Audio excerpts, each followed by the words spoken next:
Now let us have an elaborate discussion of the four scales which I have mentioned you. Now first is nominal scale. Now as I have told you that nominal scales are only used to group numbers.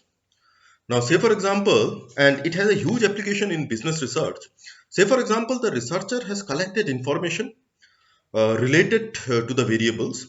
Now the information that he has collected, if it can only be grouped into two or more categories which are mutually exclusive and exhaustive, then we refer to it as nominal scale.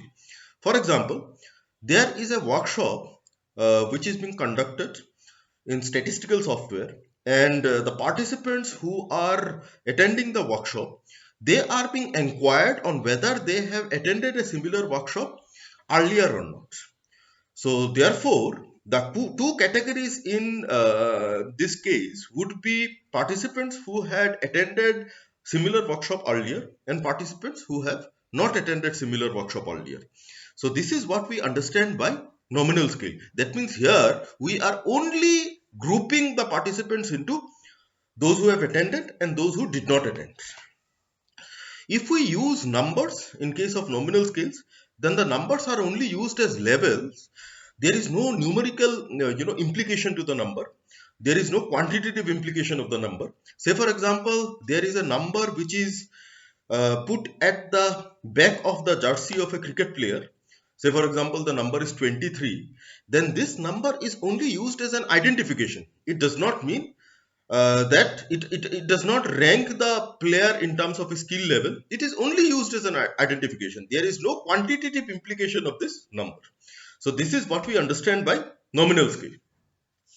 If you look at the discussion related to ordinal scale, you will understand that ordinal scales, as I have told you, that there is order. Now whenever there is order, one number will be greater than, equal to, or less than another number.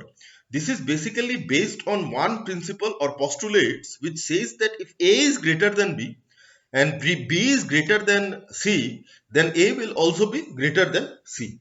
Therefore, in case of ordinal scale, we use statements like greater than, less than, or it can also be equal to also, without stating to what extent it is greater than or less than. Say for example, I or the teacher in the class has commented that the student A is better than student B. Now it is an ordinal scale. Why it is an ordinal scale? Because here you have only said that student A is better than B, but you did not say, or the teacher did not comment about how much student A is better than student B. So there can be other descriptors also, not only greater than or less than. There can be happier than, there can be smarter than. These are some of the descriptors, but the descriptors are only used to denote that one is superior and the other is inferior. So this is what we understand by ordinal scale. But in case of ordinal scale, although there is a superiority assigned to some, whereas inferiority assigned to some, the extent to which one is superior is not mentioned in case of ordinal scale. So in case of ordinal scale, as I have told you, the postulate is that if A is greater than B and B is greater than C, then A will also be greater than C. This can be extended. Here we have only used 3 numbers. This can be extended beyond 3 numbers also. So you will understand that as we proceed further in discussing the different measurement scales, so the measurement scales keep on improving in its precision, because in case of nominal scale it only contained grouping, but in case of ordinal scale it contains grouping as well as order. In case of interval scale it contains grouping, order, as well as an interval. For example, let me tell you that now interval could be like, say for example, the pairs of number 1 and 2. The difference between the pairs of numbers 1 and 2 is same as the difference between the pairs of numbers 3 and 4. So here we can say that the difference in the pairs of numbers are also same.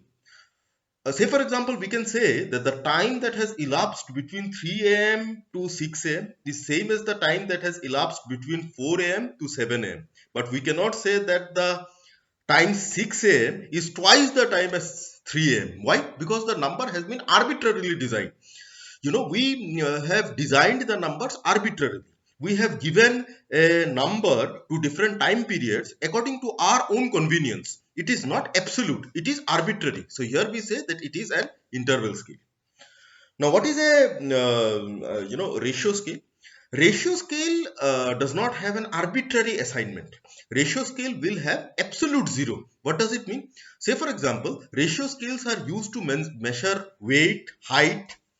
So when you say that the height of something is or the weight of something is 5 kg, then it is not arbitrarily assigned by us, but it is actually the number which is used to denote the weight or denote the height.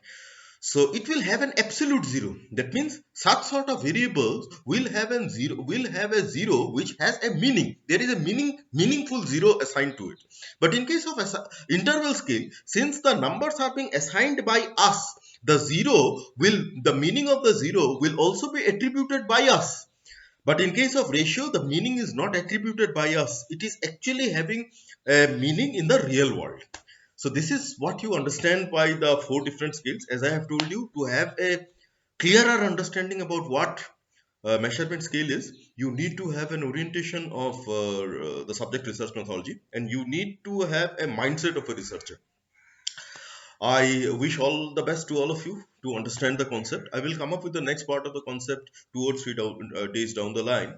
But till then, again, I will tell you that I am expecting that you will be done with your preparation related to the notes that I have given you today.